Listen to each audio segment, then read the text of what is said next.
All right, so I was talking to my buddy Ignacio and Romney, and man, they were telling a really great story about the fact that this group called Drak and Shadow, they went to go see this movie. You're not going to believe the name. You're not going to believe the name. It's called The Ant-Man, and it was part of this Marvel Wave 3 or something like that. And then my buddy Ignacio told me about his hot sister who was dating this other guy named Anthony Mackie, and he was the Falcon. Whoa, Drak, scale back. Just give me the fine details.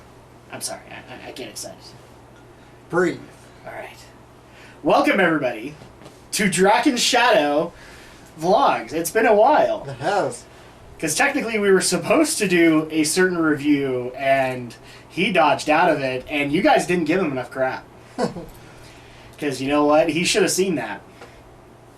So welcome, everybody, to our first review of Marvel Wave 3, and our review of Ant-Man.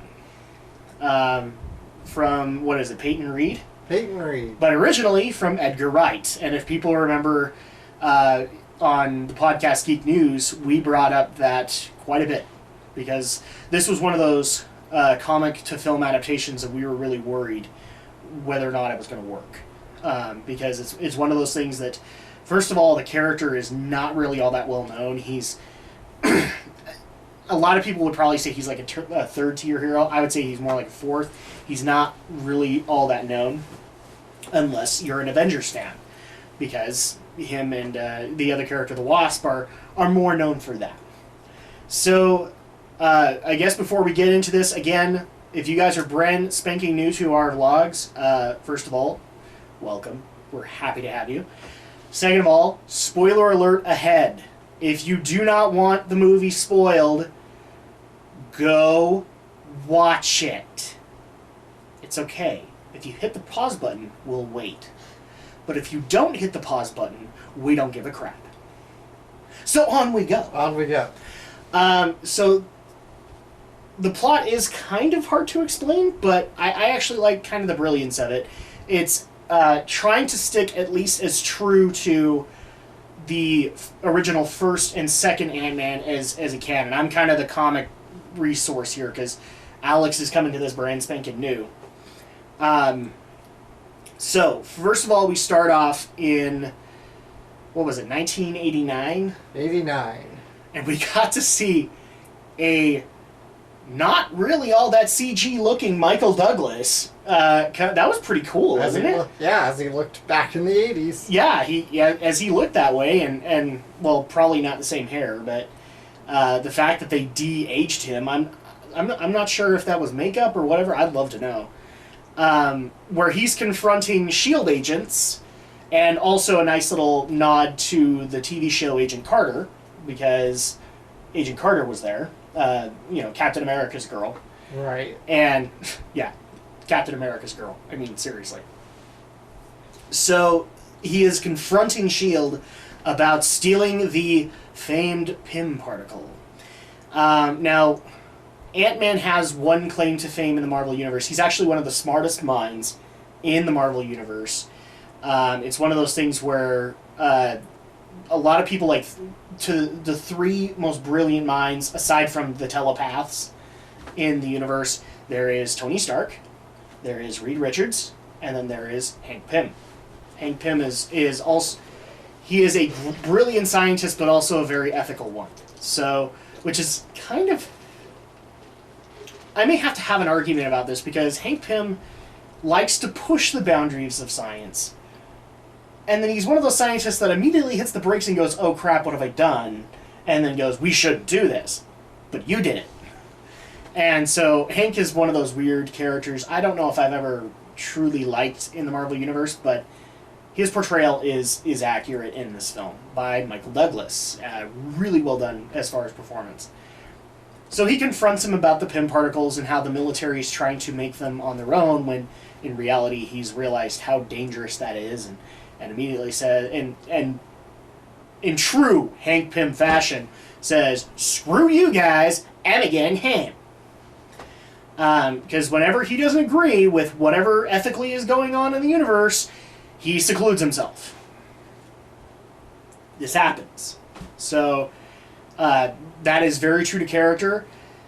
That's pretty much all we got for 1989. Now we flash into present day where we meet Scott Lang.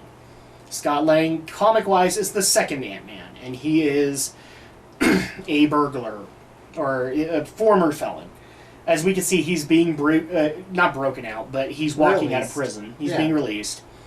And even though his ex-con buddies are trying to get him back into the world, because he's a really good cat burglar, apparently, he wants to go legit, because he wants to be a good example to his daughter, which I like that idea. Because it actually does fall... I just barely did my homework on Scott Lang, guys. I actually only know Hank Pym. So apparently it's kind of accurate to the story, where the reason he goes to get the Ant-Man suit is because of his daughter. Now granted, the comic version was, I guess, his daughter was dying, but in this version it's just that he wants to see his daughter. So he takes on this job, and it's basically just to go into a mansion that's where the old man is gone for weeks. And at that point we actually get introduced to, if people didn't get the gag that we just did at the beginning, it's Michael Pena trying to tell a story, but he has to tell every inkling of it, which is like all of his family and all of his cousins and all that, and how much they know.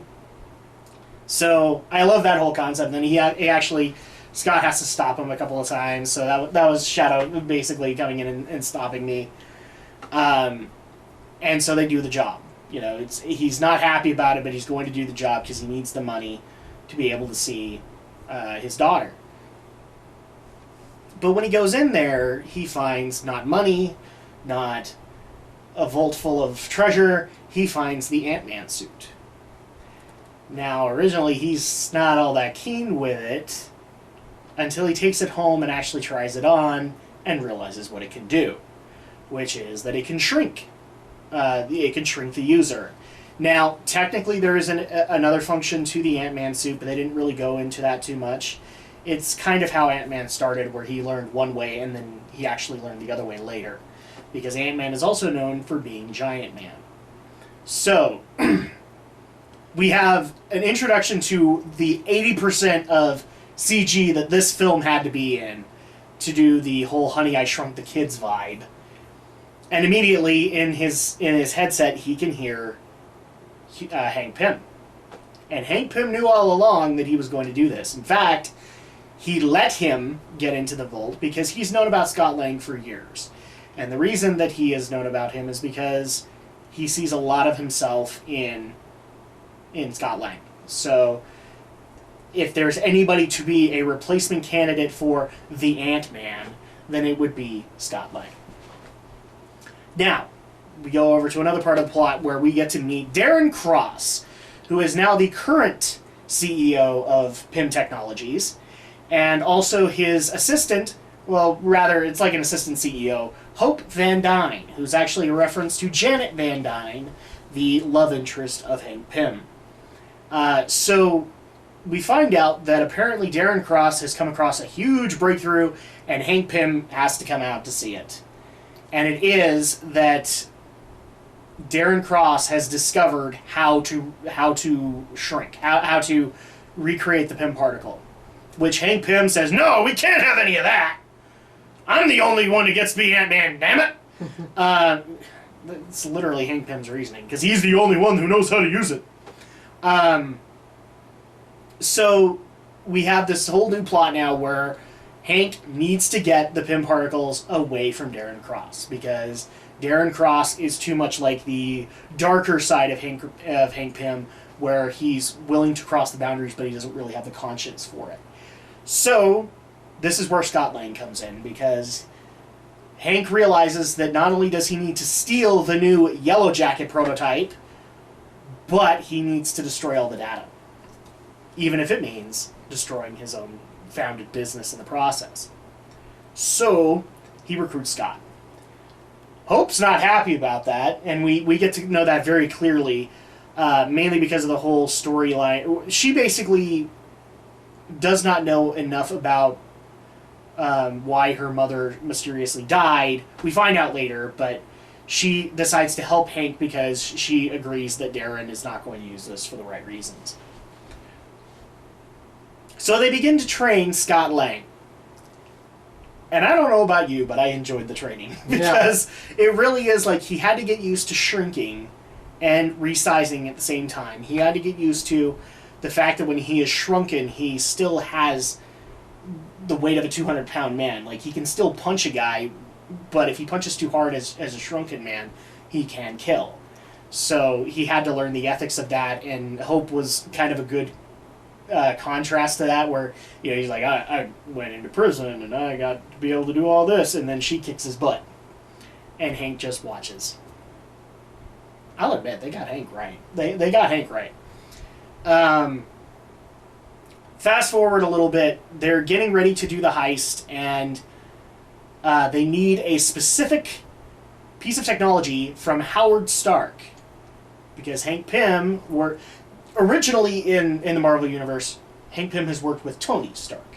In this concept, they actually made it so that Hank Pym worked with his father Howard.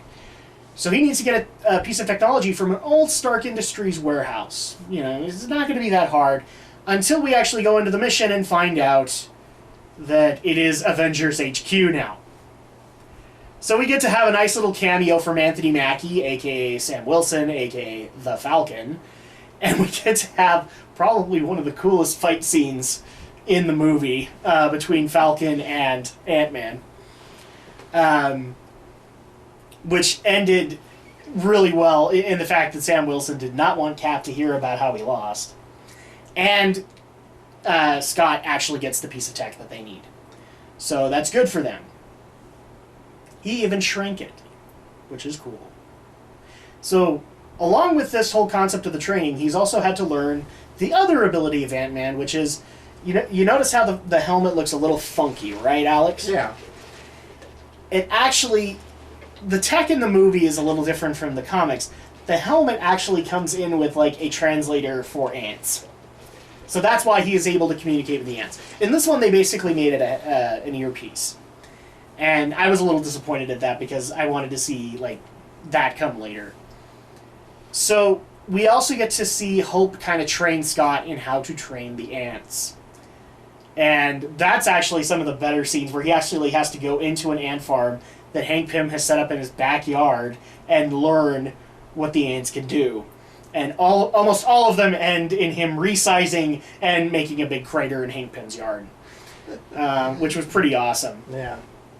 All the resizing stuff was really good and really to scale. It really felt like when he was shrunken, it was a bigger world out there. And when he was back to size, he was moving appropriately.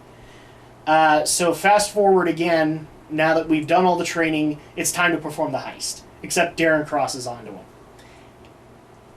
What we didn't know was that he was also making some deals. The former S.H.I.E.L.D. agent that Hank Pym had a problem with, turns out that he was also part of the Hydra coup that was in Captain America the Winter Soldier, and if people watch the first season of Agents of S.H.I.E.L.D. He is a Hydra member, and he has Hydra contacts. So we find out that Darren Cross has worked out a deal to sell the Yellow Jacket prototype suit to Hydra. Well, that's already a good sign, isn't it? Mm-hmm. But we find out just how in tune Darren is with their plan because he captures Ant-Man in where the Yellow Jacket is. And we also find out that Darren has actually shrunk himself, which is supposed to... This is the one part that they didn't explain very well, which was that it was supposed to alter your brain chemistry. I don't know if I entirely buy that because... Yeah, we'll get to that when we make the... Because in the comics, I don't think that was ever brought up either. Hank Pym is just... Everything Hank Pym did was because Hank Pym's personality. So, we have that moment, but we also have this epic fight scene where Ant-Man tries to save both Hope and Hank Pym from being killed. And at that point, Darren decides, well, we got to get out of here. So he decides to leave with his Hydra buddies, and Hank Pym follows.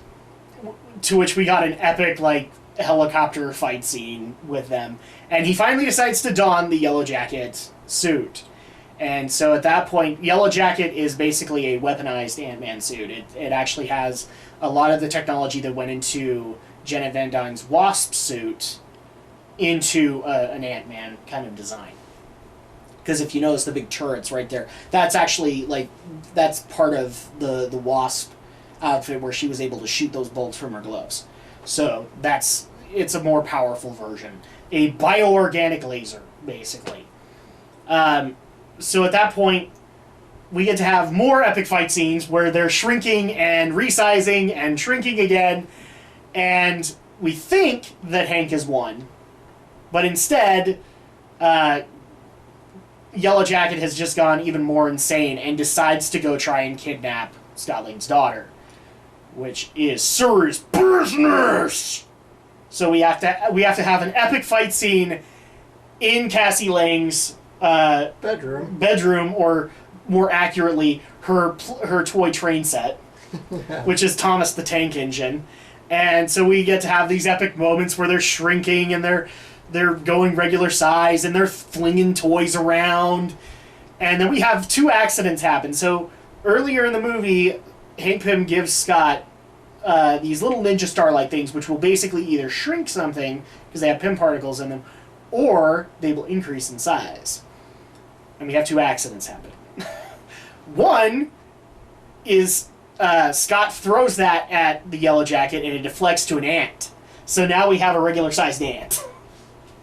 Which was cute. It was a little doggy. And then the other one was to the Thomas the Tank Engine that they were fighting on, which goes really super big and goes through Cassie Lang's bedroom wall. Long story short, they stop the Yellow Jacket, and the way that they do it is actually a warned concept that Hank says Scott can't do, which is you can only shrink so far, and if you shrink any further, you might not come back. So he does it because he has to stop the Yellow Jacket. And he actually... Okay, we need to back up a little bit. When they explain the death of Janet Van Dyne, they actually explain that she did this, and she didn't come back from it. She died. She died basically disarming an ICBM. I'm assuming the date is accurate with the Cuban Missile Crisis, where she shrinks herself too far and can't come back. Scott actually finds a way to be able to come back, which is actually referencing to the Giant Man concept. He actually uses one of the little ninja stars to enlarge, to power it, and then brings himself back. So that's really cool. They kind of hint at the fact that, like, if they did an Ant-Man 2, it would be experimenting with the Giant Man concept. And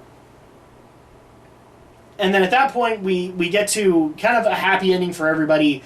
Scott's family loves him, and they're willing to bring him into their fold. And at the same time, his buddy is being contacted by Sam Wilson to receive a yes vote to join the Avengers. So, kind of hinting at Hank Pym joining the Avengers B team, because the A team probably ain't coming back. That's pretty much the film. We actually did get an Easter egg, as is with all Marvel films at this point, which is basically that Hank Pym brings Hope Pym down into his vault, and we find out about a prototype Wasp outfit that him and Janet were working on, and now they're going to finish it for Hope, so that we get to see the Wasp, which I was very happy about. And that's pretty much the film. Yeah. That's pretty much the film. So, likes and dislikes first. Alex, what did you like about Ant-Man? This was a fun movie. Once again, leave it to Marvel to take a lesser-known property of their work, of their vaults, and make it into something. Make it into a good concept. I don't know why DC can't seem to do this. Well, technically, we have actually gotten comments on this that we have not given DC enough of a chance to do it. That's still not the point. Yeah. But, because here's the thing, they haven't been, like, as far as second or third tier heroes have been concerned, the only successes have been in the CW TV series with the Arrow and the Flash. But if people remember, the Ryan Reynolds Green Lantern film didn't do very well, although I still argue he's a great Hal Jordan. Really, their only success movie-wise has been with their first-tier heroes, a.k.a. Superman and Batman. Yeah. So, at that point, that's kind of the difference between Marvel at this given moment. They've taken B or C tier heroes, right, and they've made them popular. Yeah, we've seen this with Big Hero 6 recently. Yeah. And turning that into a Disney animated film, perfect. And now with Ant-Man, and Well, of course it's with the Avengers period, because... and Guardians of the Galaxy, too. It's just like, it's amazing they take these kind of absurd concepts, but they make them into something great, and this was great, too, for its absurdity. And, this movie had a lot of humor in it, too, which was really nice. I was kind of wondering how they were gonna bounce these, because, I mean, in the long run, this is a guy that shrinks. Mm-hmm. So that's not really all that cool, a superpower. So I was wondering if they were going to kind of bounce levity into this, and they did it really well. Yeah. Hank Pym and Scott Lang's personality really bounced off of each other fairly well. And a lot of the jokes were really well done. I especially loved the fact that we had to reference back to Michael Pena to tell all these stories, because it's just like, how many people have you known in your life that actually do this? Yeah. Because I have a cousin, and I have a cousin who's a friend of this person, and they have to start the story that way. So I love that whole concept. I also love that Scott Lang is just a sarcastic SOB at the end of the day, especially with what he's dealing with, the powers that he has. I'm a little disappointed, though, because I have a feeling this is going to be in the Blu-ray version. But when he's having the scene with, if you've seen the commercials, where he's having that confrontation with the Falcon, and he says, "I'm the Ant-Man," and Sam actually looks at him and goes, "Really? Yeah, I wasn't the one that got to pick the name." Because that was one of those things where I laughed at the trailers. I also laughed when they actually had Michael Douglas say the name. "You have to become the Ant-Man."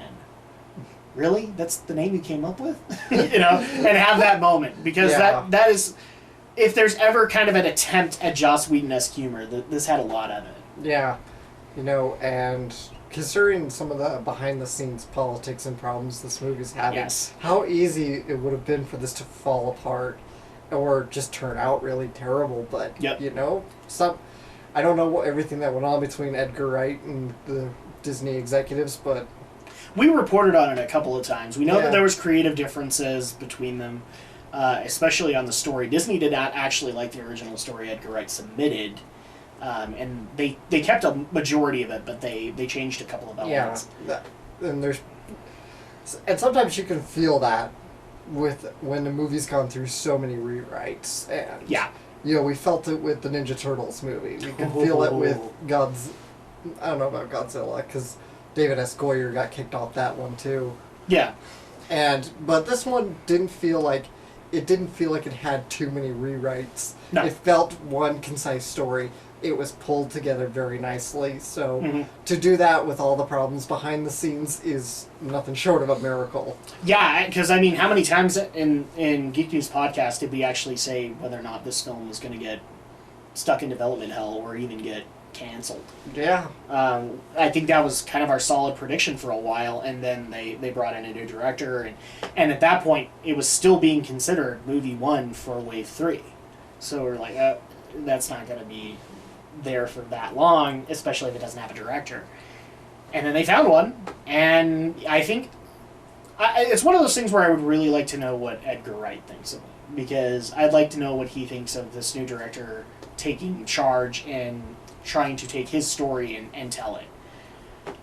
So other likes that you had. The cast is solid.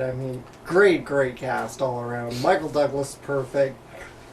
Michael Douglas was really accurate to Hank Pym, and I can attest to that. Scott Lang I wasn't too much on, but Paul Rudd did a good job. We actually have the cast on the red screen here, so if we look over here, that's why. Paul Rudd did a really great job with Scott Lang. We also had a solid role in Evangeline Lilly, who played Hope Pym, for lack of a term. I want to say Hope Van Dyne because it doesn't sound to me like they ever married. And then we also had Corey Stoll, who played Darren Cross, a.k.a. Yellow Jacket. Really solid villain there. Yeah, excellent. Really kind of got the whole concept that he was going slowly crazy, especially with Obsession. So, and then also the cameo from Anthony Mackie was awesome. Especially when one of the cameos in it is a Michael Pena story, and so you're literally looking at Anthony Mackie talking and Michael Pena's voice coming out. And that was great. And we got a Stan Lee cameo. We got a Stan Lee cameo in the Michael Pena story, which was awesome. Again, it's Michael Pena's voice coming out of Stan Lee. And it's just like, I almost wanted Michael Pena to say Excelsior. Just because. Yeah. And hats off to Stan Lee, man. I mean, he's in his 90s now, and he's still cameoing in these movies. Yeah. And they're always fun. Like, I almost wonder if he gets any kind of a say in his cameo at this point. And they're always, like, the waiter or the bartender in this case. And he never picks anybody, like, major. Just so that he can have that humor moment. Yeah. This is the guy who wanted to play Jonah Jameson, though, in the Spider-Man movies. Yeah, he was. He wanted to, He wanted to. I don't know. Did they actually work something out for him for the new Spider-Man? I don't think they would, no. but then again, that's one of those things where I can't remember his name off the top of my head. J.K. Simmons. J.K. Simmons Did such a good job that I almost wanted to come back. Yeah, I want Simmons to come back. Yes. That's another story for another day, but... Yeah. Yeah, well, there was a Spider-Man nod. Yes, so during the Michael Pena story, we actually had them say, well, we're hearing about a bunch of heroes, including one that crawls walls, which is referring to Spider-Man. And I especially love the whole concept in the story that Anthony Mackie had to go, I'm looking for a man that shrinks. And it's like, dude, Anthony looked at that and went, yeah, make Michael Pena say that, and I'll embellish it. But yeah, the cast is very solid in this film. It's one of those things where you might have wanted to see Chris Evans kind of interact with Paul Rudd, but we'll get that moment probably with Avengers Infinity Wars. So now that we've said a couple of positive things, another positive thing that I'm going to bring in there is the CG. Mm-hmm. Is that had to sell this film because Ant-Man shrinks, and the way that they did it, I think, was perfect. Especially like when we had moments like, for example, Michael Pena's character coming into the bathroom to take a crap, and we got to see his ginormous belt buckle hit the floor. That actually brought me back to, this is what Honey, I Shrunk the Kids would look like if it was done in this day and age. Yeah. And so, compliments to the CG people. You did great with what you had been given. Because at that point, you guys could have just gone totally stupid weird with it. And the fact that we got like a Thomas the Tank Engine that actually grew to full size was pretty awesome. We even had some good set kind of concepts. You remember where Yellow Jacket, or not Yellow Jacket, it was somebody was shooting at the Cross Technologies diorama, and Ant-Man was in the middle of all that. So that was a bunch of explosions, very Michael Bay-esque, but done better. Yeah. I would dare say. So those are the likes that we have of the film. Dislikes of the film. Yeah, this is like going to be kind of, once again, another kind of stretch to find some things to pick on. But we did kind of say this earlier about the whole... Can we make this complaint now that if you haven't seen Ant-Man, you will probably be lost? Yeah. And that's probably a complaint. But kind of like what I said with the Avengers, it's a minor kind of loss. There are going to be aspects that will go over your head if you haven't kept up with all the wave movies. Yeah. But like Avengers Age of Ultron, it's not such a bad thing. You won't be like completely confused. Yeah, and you're going to get entertained regardless. Yeah. You'll kind of connect the dots yourself. That's right. And yeah. I was able to pretty much do that, even though there's obviously those nudges too. Mm-hmm. I mean, I'm not the biggest fan of the comic of Ant-Man. In fact, it got referenced in a really cool way when we had Darren Cross doing the whole lecture going, man, it was just nothing but propaganda films. Tales to Astonish. Tales to Astonish. Which is actually the comic that Ant-Man debuted in.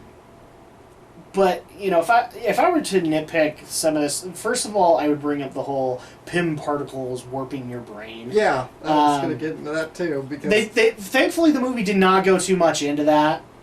But when they brought it up, it was just like, really? Yeah, because that's kind of going back to Sam Raimi's Spider-Man with the performance enhancers in the Green Goblin. So it's a bit overdone, but two, it's just kind of out of nowhere. Yeah, I mean, the only time I would actually say in the Spider-Man films it was done fairly well, Because you had the gas in Green Goblin, you had the tentacles with Dr. Octopus, which is probably the only time I would say that was well done. And the really poor attempt at the symbiote trying to take control of Peter Parker. The only one that I think worked in that whole thing was Doc Ock. Just because it was believable. You didn't think the gas worked too well? No, because the way that they kind of advertised the gas in the first one felt like it was just an overgrown steroid shot, basically. Because they always hyped up the fact it will make you super aggressive. And I'm like, so he's the Incredible Hulk? Because that's really the angle that they were kind of going, especially when the smoke was green. Mm-hmm. So that didn't really fall for me. Yeah, well, again, kind of in fairness and compared to this one, they do set it up. Violence, the lab assistant says violence, aggression, and insanity were the side effects. And this one... In Spider-Man or in this one? In Spider-Man. Yeah, in Spider-Man it was said. And we also got kind of the setup that... what's his name? Henry Osborn. Norman Osborn actually had a latent kind of pent-up rage kind of problem. Right. So in this one... It's out of nowhere, and it's never brought up again. Well, that's the thing, is that it's brought up, it's pointless, and then it's never brought up again until later, and then it's pointless again. You know, because you could have easily just described that Darren Cross had gone power hungry. Yeah, it could have just been Obadiah Stane again. Yeah, he could have. Or you could have easily said he was a member of Hydra, and gotten away with it. Because, Hydra's evil. We get that whole concept. But when you had the whole moment with Hank Pym where it was saying, well, this is why I can't be in the Ant-Man suit, you didn't need to have that moment. You could have simply just said he's too old for this. Well, I could at least sympathize with Hank Pym that years of doing this suit has taken a toll on him psychologically. Yeah. Compared to the chemicals are messing with your brain. You want to know what would have done that perfectly? And it didn't need to be brain chemistry. Have the last incident that he was the Ant-Man be where Janet died. Because that would make sense with the Hank Pym character. Is that he wouldn't wear that costume again. Because it would remind him of Janet. Yeah. They should have done that, but instead they did the whole, it alters your brain chemistry. And that was forced. So I will nitpick that. Yeah. The other thing that I will nitpick...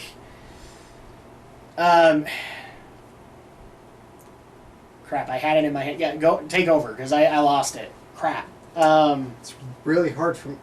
Again, it's hard for me to find faults in this, because it was really fun and entertaining. I enjoyed it so much. Probably a little more emphasis on the fight scenes for Ant-Man was a little frustrating for me, because we had so much on the Ant CGI. It was like, yes, we get it, he's Ant-Man. You don't have to have this much emphasis. Like, the whole concept of showing ants putting sugar cubes into tea, that was a little overdone, guys. That was a little overdone. I get that you wanted to show that Hank Pym was still maintaining his relationship with the ants, which is really what it is called in the Marvel Universe. But, it's really hard to nitpick some of the stuff. I also would have liked the Yellow Jacket to be a little bit more prominent in the film. I would have liked that too. Because if he had actually used the suit before, I would love to see it, because that would actually help with his insanity. And they kind of forced it in the latter part, especially when we had a moment where he was literally thrown into a bug zapper and he bisoned basically, and now he's more insane.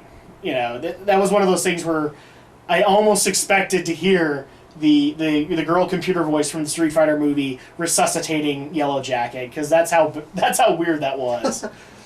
I also would have liked to see more scenes with Cassie Lang, because they picked a really good little girl to play her, and I would have liked to have more of those heartfelt moments. But I get why they kind of sparingly put them in between, because they had to remind people what Scott's motivation was. I will also say that the Baskin-Robbins scene was a little forced. So they're trying to show that he's an ex-con trying to get a job, and he's at a Baskin-Robbins, and he's dealing with a kid who's an idiot, and he's dealing with a manager who's an idiot. Moving on! and it's one of those things where it's just like, this feels like it should be in a Michael Bay movie.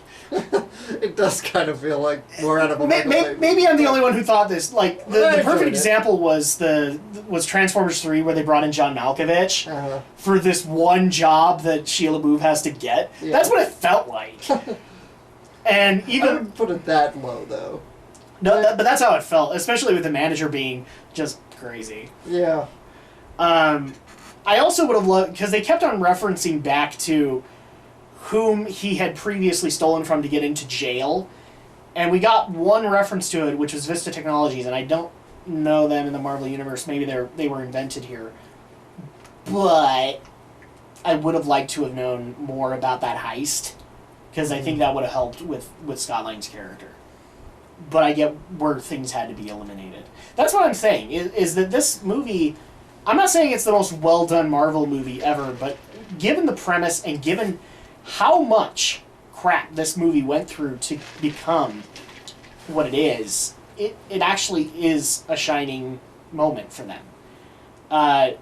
So, are we thinking of, like, are there any bad performances in it? Really, no.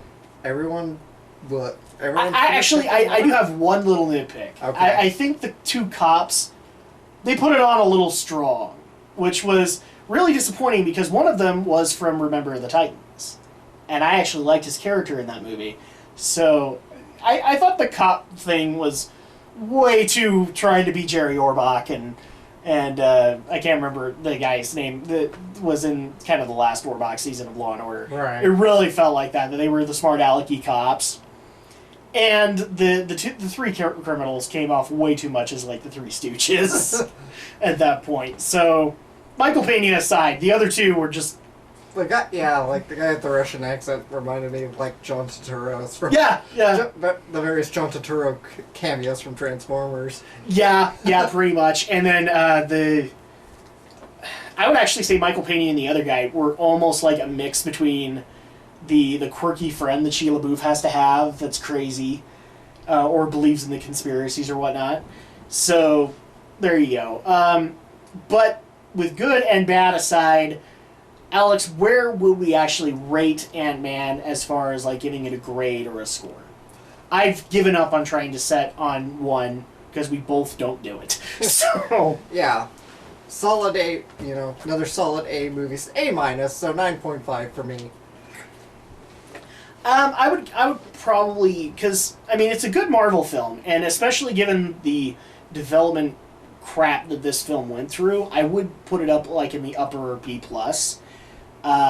Is it the greatest Marvel movie I've seen? No, not yet. But then again, it's really hard to beat concepts like the first Avengers, to beat Captain America: The Winter Soldier, Guardians of the Galaxy, and when you compare Ant-Man to them, obviously it has its flaws. Sure. There were points where you could actually pull yourself out of the film, unlike Guardians of the Galaxy, which kept us anchored 80% of the time. So I would put it in like the upper B+, almost A- kind of area. I think it's done well for what it was. And the other rating that we give, which is usually like how much would we actually pay to see this film. Now we paid for this in regular kind of matinee price. How much, Alex, would you actually pay to go see this film again? Or would you recommend somebody to pay? Yeah. I think you need another good popcorn flick for the summer, go see it. You can't go, and again, you can't go wrong with matinee prices, given ticket prices the way they're expensive these days. Yeah. I think I could see this being a pretty good 3D movie if you want to put down the extra expense.